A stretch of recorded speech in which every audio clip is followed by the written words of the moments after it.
Jai Hind friends. In our last video we discussed about French Revolution till 1791 और French revolution का इस video के अंदर हम सेकंड पार्ट जो बचा हुआ है उसको कवर करेंगे। फ्रेंच रिवॉल्यूशन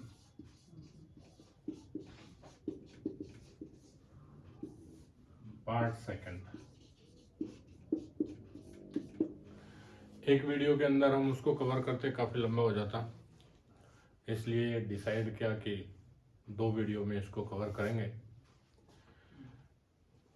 फ्रेंच रिवॉल्यूशन के बारे में हमने बात की 1791 तक। हमने देखा कि कैसे 1791 में जो एब्सोल्यूट मोनार्की है, absolute monarchy that was converted to constitutional monarchy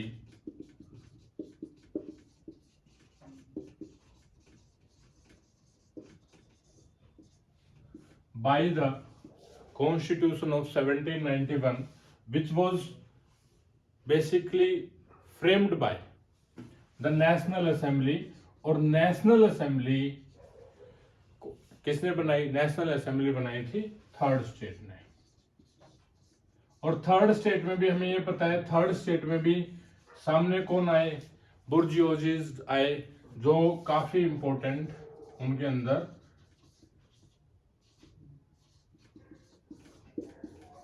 काफी इंपॉर्टेंट रोल प्ले करने वाले थे। दैट मीन्स बुर्जियोजीज में कौन है? बुर्जियोजीज में वो लोग हैं जैसे ट्रेडर्स हैं, लिटिल बिट ऑफ बिजनेसमैन हैं, टीचर्स हैं, लॉयर्स हैं और अदर प्रोफेशनल्स हैं। वो सारे बुर्जियोजीज में हैं। हमने देखा था क्यों रिवोल्ट कर रहे हैं, बिकॉज इकोनॉमी इनके पास आ चुकी है और अब ये चाहते हैं कि इकोनॉमी के साथ साथ इनका सोशल स्टेटस और इनका जो पॉलिटिकल स्टेटस है वो चेंज हो। इसलिए इन्होंने जो कॉन्स्टिट्यूशन बनाया 1791 में, उस कॉन्स्टिट्यूशन ने एब्सोल्यूट मोनार्की को चेंज किया कॉन्स्टिट्यूशनल मोनार्की में। इन्होंने third state also release declaration of man right. इन्होंने भी क्या किया था? Declaration of man rights. Declaration of man rights उसका क्या मतलब है? उसका मतलब यह है कि मैन और basically citizen of France were provided with liberty, equality and fraternity. They were given the right to speak, right to assemble, right to knowledge, and all the rights were given to the citizens। लेकिन जो constitution है, constitution of 1791 failed in certain aspirants or certain things, like जैसा हमने देखा कि इस constitution को prepare करने वाले कौन है? इस कॉन्स्टिट्यूशन को प्रिपेयर करने वाले हैं बुर्जियोजीज। तो उन्होंने इस कॉन्स्टिट्यूशन में क्या रखा? इन्होंने कॉन्स्टिट्यूशन में रखा सबसे पहला पॉइंट कि right to vote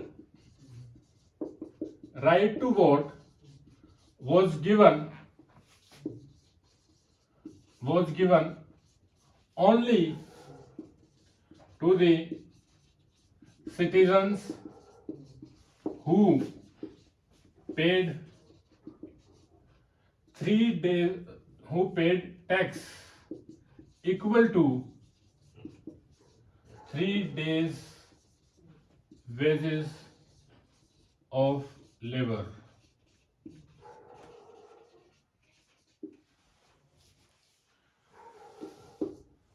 That simply means age, minimum age to be the voter, that too person with the property, minimum age was 25 years। 25 years। Then that simply means this constitution is dividing the French people into two parts, into two divisions, that is active and passive citizens. Active citizens had the right to vote, और right to vote किसको मिला? जो citizen 3 दिन के wages के बराबर tax पे कर रहा है, जिसके पास प्रॉपर्टी है और एज 25 से ऊपर है. No women was given the right to vote. Women को राइट टू वोट नहीं मिला. हालांकि विमेन का इक्वल पार्टिसिपेशन है आपके रिवॉल्यूशंस के अंदर और फ्रेंच रिवॉल्यूशन में स्पेशली. ठीक है, तो विमेन को कोई वोटिंग राइट नहीं मिला कॉन्स्टिट्यूशन के अंदर. अब जब ये सब हो रहा है, when all this thing is happening, तो do you think that king will able to digest it, और he will be able to digest it normally? Don't you think that he will plan something to curb this revolution, to curb the National Assembly? जैसा हमने देखा कि उसने जब 1789 में कोशिश की, तो 1789 में जो कॉमन पब्लिक है that raised up against the king to save the National Assembly, और जो ये कॉमन पब्लिक आई सामने, इस कॉमन पब्लिक ने एक गार्ड बनाया जिसको हमने बोला नेशनल गार्ड. क्या बोला? National guard.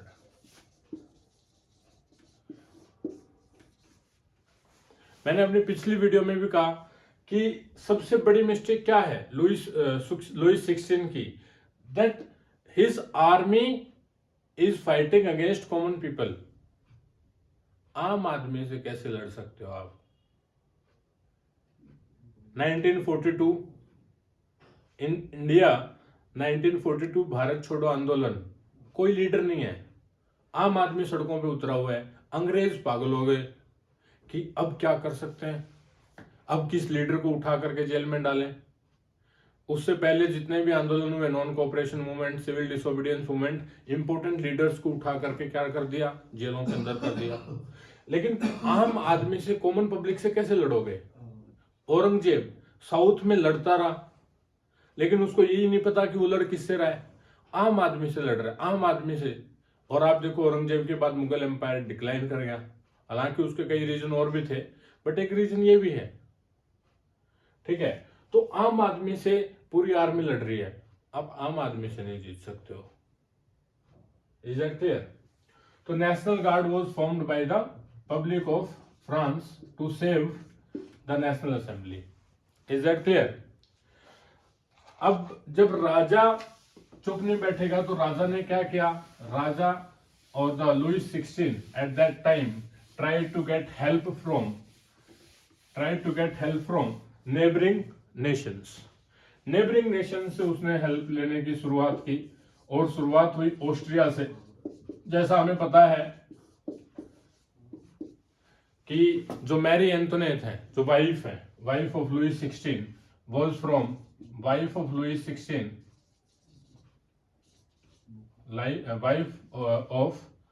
16 was from Austria. तो Austria, Prussia, even Britain and Holland also joined. तो Britain initially, Austria and Persia tried to wage a war against France. अब फ्रांस में क्यों वॉर कर रहे हैं भाई? पड़ोसी देश को हमारे देश में क्या हो रहा है उससे क्या मतलब? लेकिन मतलब है, फ्रांस के अंदर जो रिवॉल्यूशन आ रहा है वो सीधा सीधा सिंबल है कि अरिस्टोक्रेसी और जो एब्सोल्यूट मोनार्की है वो पूरे के पूरे यूरोप में बैन होने वाली है. क्योंकि देखो, बाद में ड्यूक मेटरनिक ने कमेंट किया कि when France sneezes rest of the Europe catches cold. जो फ्रांस स्नीज करता है तो पूरे यूरोप को सर्दी हो जाती है, यूरोप को ठंड लग जाती है, बीमार हो जाता है. तो दैट सिंपली मीन्स कि फ्रांस के अंदर जो हो रहा था वो जल्दी ही दूसरे देशों में फैल सकता था. इसलिए Austria and Persia readily try to help Louis 16. लेकिन इससे पहले कि ये लुइस 16 की मदद कर पाते, national assembly in 1792 declared war against Persia and Austria. National assembly of France declared war against Persia and Austria in 1792। ठीक है, अब लड़ेगा कौन और क्यों लड़ेगा? भाई आपको इंटरेस्ट क्रिएट करना पड़ेगा, तभी तो लोग लड़ेंगे आपके लिए, सिंपल है। तो इंटरेस्ट क्या क्रिएट किया गया? ये जो वॉर था, this wasn't a war between countries, this was seen by the common public as a war between your kings और monarchy and democracy. So all the abled man, जो भी एबल्ड है, जो भी थोड़ा बहुत एबल है, उसको वॉर पे भेजा गया कि भाई देखो लोकतंत्र को बचाना है, डेमोक्रेटिक फॉर्म्स को लेकर के आना है, और आम आदमी लड़ने के लिए तैयार हो गया। This was seen by the common public as a war against the kings. Is that clear? लेकिन 1792 के इस अपराइजिंग से एक इंपैक्ट और पड़ा। The National Assembly was known as Girondists. Something of this sort was the name given to them. और साथ में अब नेशनल असेंबली देखो भाई, undoubtedly they are doing their best, लेकिन उन्होंने कुछ कमियां छोड़ दी हैं। उन्होंने जैसे कमी छोड़ी कि भाई non propertied man was considered as a passive citizen, women were considered as a passive citizen. तो उनकी ये कमियां हैं। अब इन कमियों का फायदा उठाने के लिए कोई ना कोई तैयार बैठा हुआ है। अब कौन तैयार बैठा है? जैसे एक एग्जांपल मैं आपके सामने ले रहा हूं, जो आपकी एनसीईआरटी में भी मेंशन है, दैट इज जब कॉन्स्टिट्यूशन बना तो उस कॉन्स्टिट्यूशन के खिलाफ gene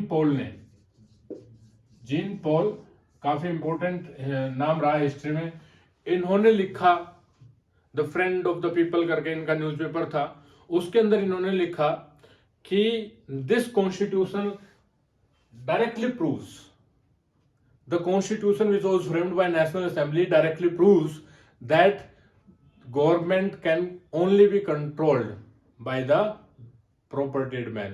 that simply means democracy, लोकतंत्र का जो ड्रामा हो रहा है, ये सिर्फ और सिर्फ किसके लिए हो रहा है? ये सिर्फ और सिर्फ अमीरों के लिए हो रहा है। तो ना केवल ये, बल्कि जैकोबिन्स जो थे, Jacobin club was found through out the France. आप देखोगे जैसे इंडिया के अंदर भी बाद में जाकर के देखोगे 2-3 व्यक्ति काफी इंपॉर्टेंट हुए, Raja Ram Mohan Roy, Tipu Sultan, who talked about French revolution in India, जिन्होंने फ्रेंच रिवॉल्यूशन के बारे में बात की। ठीक है, तो आप देखो जैकोबिन क्लब वाज फॉर्म्ड। अब जैकोबिन्स ने बोला भाई 1792 में, अगस्त 1792 दे not only attacked to seize the power, they also kidnapped the king। इन्होंने किंग को भी क्या कर लिया? किडनैप कर लिया। बोले यार ये राजा ही तो है जो सारा लड़ाई झगड़े का मेन रीजन बन रहा है। ठीक है, मेन रीजन कौन है? मेन रीजन तो राजा है। तो उन्होंने क्या किया? उन्होंने राजा को किडनैप किया।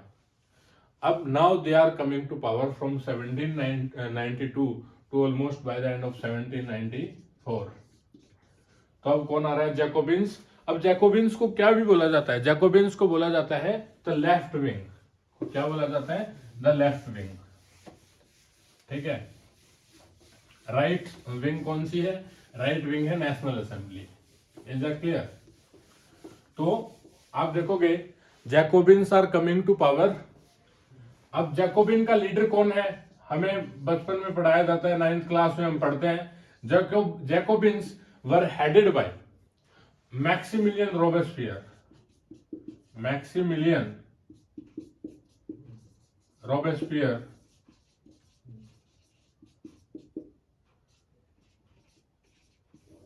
स्पेलिंग अगेन मैं सिर्फ यही बोलता हूं, स्पेलिंग में मिस्टेक करता हूं, तो स्पेलिंग प्लीज वेरीफाई। ठीक है, Maximilien Robespierre is the leader of Jacobins and he is coming to power. अब ये पावर में आ रहा है। जब ये पावर में आया, हालांकि इन्होंने काम बहुत अच्छे किए, ठीक है, जैसे सबसे पहला इन्होंने जो कॉन्स्टिट्यूशन बनाया 1793 में, उस कॉन्स्टिट्यूशन के तहत इन्होंने राइट टू वोट सबको दिया, राइट टू वोट, और विदाउट एनी इकोनॉमिक इंपोर्टेंस, मतलब प्रॉपर्टी है नहीं है सबको दे दिया। Women again, women were not given such rights for a short period, they might be given, but women were again not given so much powers. तो right to vote women को France के अंदर, women in France only got right to vote in 1946, not before that. 1946 में ही मिला है France के अंदर women को राइट टू वोट, ठीक है। तो राइट टू वोट सबको दिया, 21 साल से ऊपर जो भी थे, एक्सेप्ट विमेन, भाई सबको राइट टू वोट दे दिया। दूसरा इन्होंने क्या किया, दूसरा इन्होंने देखोगे तो फ्रेंच कॉलोनीज में Jacobins for the first time in French colonies abolished slavery. अब स्लेवरी को अबोलिश करने वाले जैकोबिन क्लब वाले थे, ठीक है। जैकोबिन्स ने क्या किया, जैकोबिन्स ने ही जैसे इक्वलिटी ऑफ ब्रेड को शुरू किया, इक्वलिटी ऑफ ब्रेड, ठीक है। उसके बाद इन्होंने क्या किया, मैडम और सर को हटा करके और जो टाइटल्स थे उनको हटा करके सिंपल टाइटल रखा, सिटीजन्स, ठीक है। अगर हम बात करें तो they are introducing equality on larger base, they even decided what to wear and what not to wear, what to wear and what not to wear. जैसे आपकी एनसीईआरटी के अंदर बताया जाता है कि इंस्टेड ऑफ वियरिंग फुल और sorry half knee breeches, they started to wear full pants to depict the change, ठीक है। चेंज को डेपिक्ट करने के लिए इन्होंने पूरी पैंट पहनना शुरू कर दिया था। अब भाई सिंपल है, when ever there is a change, for example हम हमारे इंडिया से ही ले सकते हैं कि भाई जब सरकार बदलती है तो नाम भी बदले जाते हैं, ठीक है। सरकार बदलती है तो डेजिग्नेशन भी चेंज हो जाते हैं, भाई to showcase the change. और आपकी पर्सनल लाइफ में भी कल को आप ऑफिसर बन जाओगे, जैसे अभी एनडीए की नोटिफिकेशन आने वाली हैं, एफकेट के फॉर्म भरे जा रहे हैं, ठीक है। सीडीएस की भी नोटिफिकेशन एनडीए के साथ ही आ जाती है, अप्रैल के फर्स्ट संडे में इनका पेपर होता है, फर्स्ट या सेकंड संडे तक इनका पेपर कंप्लीट हो जाता है।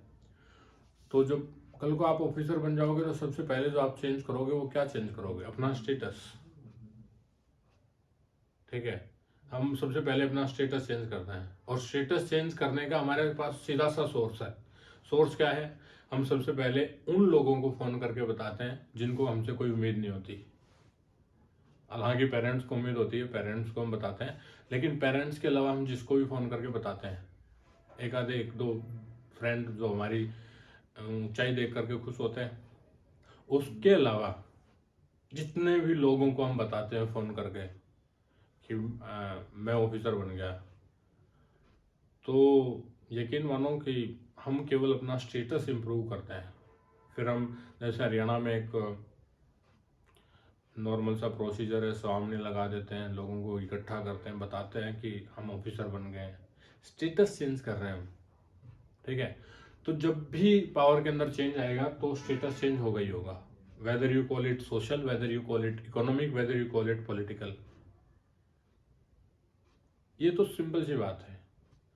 आपके घर पे कोई पार्टी देने आए, अब सिंपल है, आपका फ्रेंड नौकरी लग गया, आपके घर आया पार्टी देने के लिए, आप बड़े खुश हो गए, लेकिन बाद में जो घर में क्ले होती है कि देख वो भी नौकरी लग गया, वो 100 रुपये आप खुद से भी पार्टी कर सकते हो, ठीक है। पार्टी में क्या ही करते हो, चलो ठीक है, एक आधे ड्रिंक कर लेते होंगे, बाकी तो मिठाई खानी है, कुरकुरे चिप्स और कोल्ड ड्रिंक, और कहीं खाना खा लिया, वो आप आराम से भी खा सकते थे। लेकिन 100-150 रुपये के अंदर घर के अंदर वो फिर 5,000-6,000 और काफ़ी लंबे टाइम तक की वो एक क्लैश शुरू हो जाती है। खैर, that is part and parcel of life and that is required for the motivation also. तो हम बात कर रहे थे कि जैकोबिन्स ने जब पावर को हाथ में लिया तो they started to change everything, they started to even change the clothes that are to be weared, और वो भी पहनने वाले लाइक जो क्लोथ्स हैं वो चेंज करने शुरू कर दिए, ठीक है। उसके बाद everything was not good with them, सारी चीजें अच्छी नहीं है। ये हमें पता है कि Maximilien Robespierre 1793 to 1794 the period is known as reign of terror in France. क्या है? Reign of terror. Why reign of terror? क्योंकि इस समय नेशनल रेजर का यूज हुआ। National razor, what is this national razor concept? Guillotine जो है, guillotine, that was known as the national razor. Guillotine was basically started by whom? Or invented by Dr. Guillotine himself. Doctor Guillotine के द्वारा ही इसको शुरू किया गया था, ठीक है। और on 21 Jan 1793 Louis 16 was guillotined at a place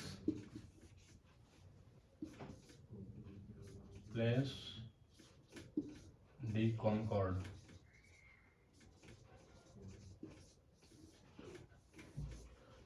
Lewis 16 को भी गुलोटीन कर दिया गया था। गुलोटीन क्या था? बेसिकली दो पोल्स हैं और यहाँ पर क्या है, यहाँ पर आरा टाइप मशीन लगी हुई है। आरा टाइप कोई बड़ा सा हैवी सा फरसा है जिसको आप फरसा बोलते हैं, आरा बोलते हैं।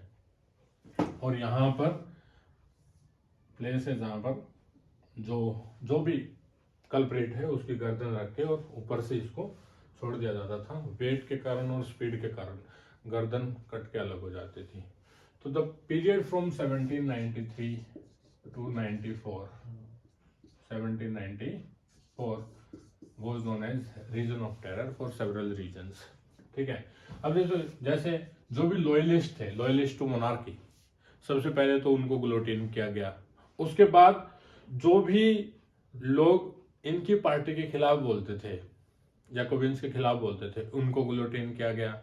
उसके बाद even Robespierre guillotined the people who were hailing from his own party but had discontent or were not accepting the ideas of Robespierre. तो फाइनली ये हुआ कि 1794 के अंदर even Robespierre was found culprit and he was also guillotined. अब जब ये सब चीजें हुई तो think about the common public. Common public देख रही है नेशनल असेंबली फेल कर गई, देन जैकोबिन्स और नेशनल कन्वेंशन जिसको बोला गया वो भी क्या हो गया, वो भी फेल कर गया। नेशनल कन्वेंशन भी क्या हो गया, फेल हो गया, ठीक है। नेशनल कन्वेंशन भी फेल हुआ। अब उसके बाद अगर हम बात करें तो कौन आएगा, डायरेक्टरी रूल आएगा। क्या आएगा, डायरेक्टरी रूल।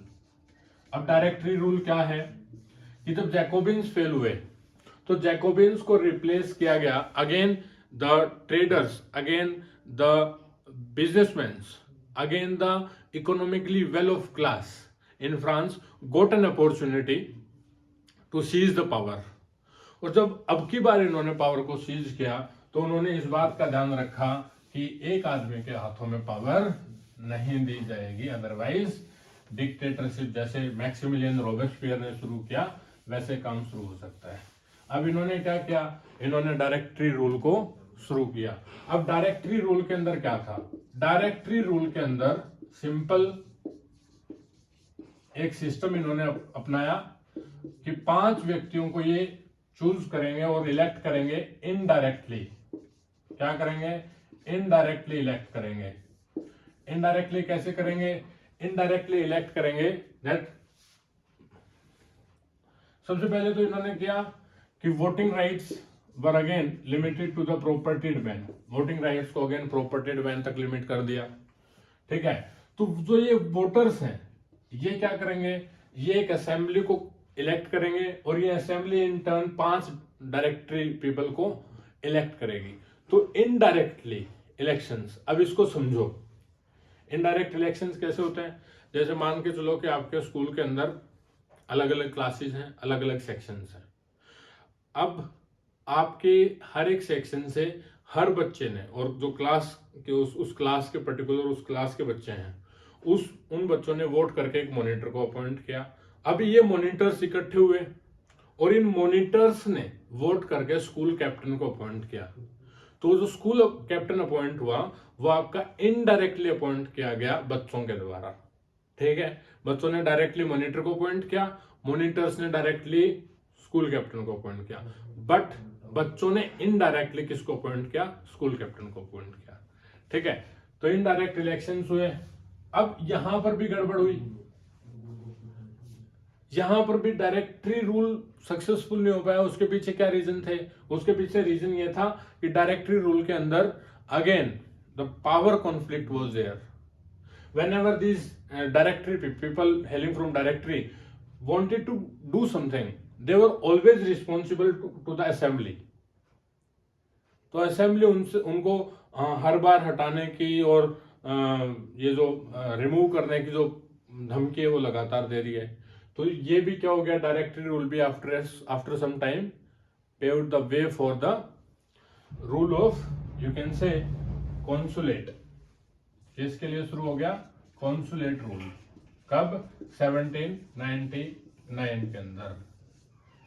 ठीक है, प्लीज कीप इन माइंड कि 1792 में जो युद्ध शुरू हुआ है वो जाकर के 1802 में खत्म हो रहा है अगेंस्ट ब्रिटेन, ऑस्ट्रिया, पर्सिया। ठीक है, क्लियर है। अब ये युद्ध लगातार चल रहा है। अब कॉन्सुलेट रूल जो शुरू हुआ, कॉन्सुलेट रूल के अंदर भी क्या हुआ कि military rulers started to gain power. Military rulers के पास क्या आना शुरू हो गया, military rulers started to gain power, और that is the result that in, you can say, after 1799 one of the important leader Napoleon Bonaparte came into power. Is it clear. तो Napoleon Bonaparte एक अलग व्यक्तित्व है। ठीक है, जहां से इनकी स्टोरी शुरू होती है कि कैसे ये इवन एक छोटे से पद से लेकर के इतनी हाइट तक पहुंचे हैं। वो एक अलग इंस्पिरेशनल, अलग एक स्टोरी है जो फुल ऑफ लेसन्स है।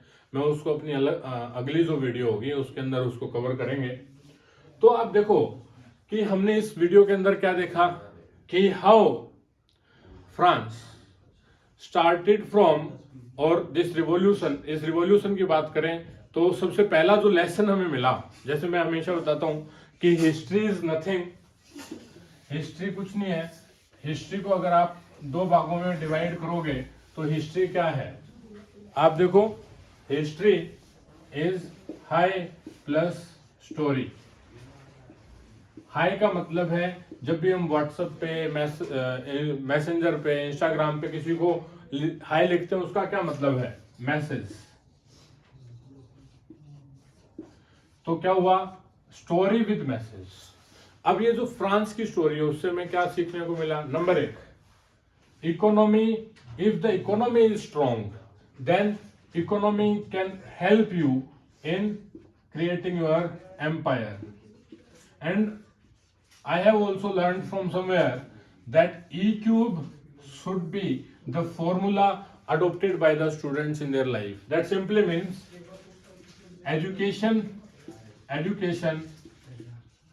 will lead you to economy, and economy in turn will help you to create your empire. ठीक है, जैसे मैं आपको एक एग्जांपल दूं, हमारे बॉलीवुड के अंदर एक बड़ी मूवी आई और उस मूवी का नाम है केजीएफ। आप केजीएफ की थीम के ऊपर अगर बात करेंगे तो केजीएफ के दोनों पार्ट, इवन थर्ड पार्ट, केवल एक ही चीज पर चला।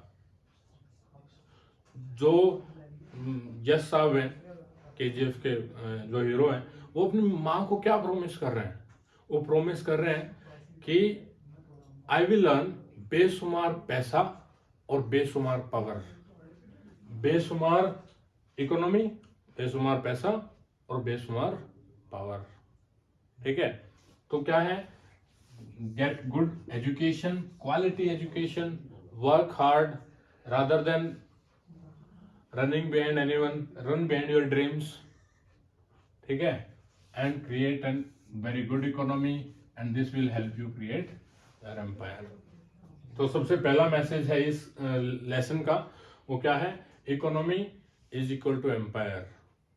Is that clear? दूसरा मैसेज हमने देखा कि the democracy which we do not respect nowadays is not a one night dream, it has come up or it has come to the present phase after so many sacrifices, so many experiments.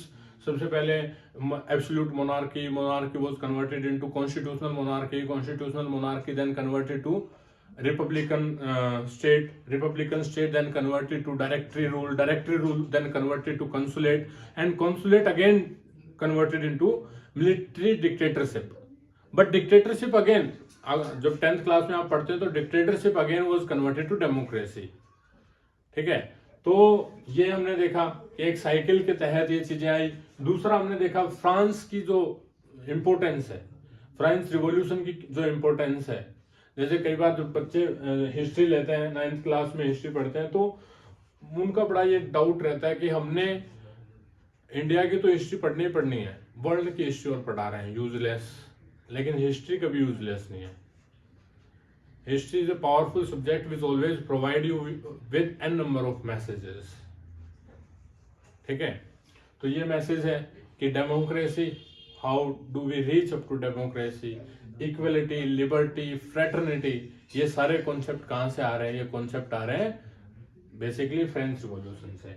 अब देखो, जैसे question जो पूछा जाता है competitive exams में, आप देखोगे क्वेश्चन जो पूछा जाएगा उसको पहले यूपीएससी, एफकेट, इन सब के अंदर क्वेश्चन फॉर्मेट अलग आता था। जैसे आपसे सिंपल पूछ लिया जाता था कि name the leader of the Jacobins in 1793 and 94, और आपसे पूछा जाता था reason of terror in France was from which period to which period, और आंसर आप सिंपली क्लिक करके आ जाते थे। अब आपसे जैसे क्वेश्चन पूछा जाएगा which of the following statement regarding the constitution framed by the national assembly in 1791 in France is correct और नॉट, और उसमें 4 ऑप्शन देंगे। 4 ऑप्शन में भी काम नहीं चल रहा है, 4 ऑप्शन के बाद भी क्या कर रहे हैं, 4 ऑप्शन के बाद भी आपको कंफ्यूज करने के लिए 1 and 2 and 3 वो सारे काम कर रहे हैं। तो पहले की स्टडी थी कि फैक्ट आपने पढ़े, याद किए, खत्म। अब आपको डिटेल स्टडी करना पड़ेगा। Each and every mark in your competitive exams is very important when your final list is counted, when your preference is there, army जब ज्वाइन करना है, नेवी ज्वाइन करना है, एयरफोर्स ज्वाइन करना है, तो जब आप प्रेफरेंस देते हैं उस प्रेफरेंस में एक एक मार्क्स काउंट होता है। Is that clear? I hope the French revolution is clear to you and you will work harder because now exams are approaching, so please work harder. We will meet soon in our next video. Soon enough we will cover certain topics from current affairs which are relevant from your exam point of view. Thank you. Jai Hind, Jai Bharat.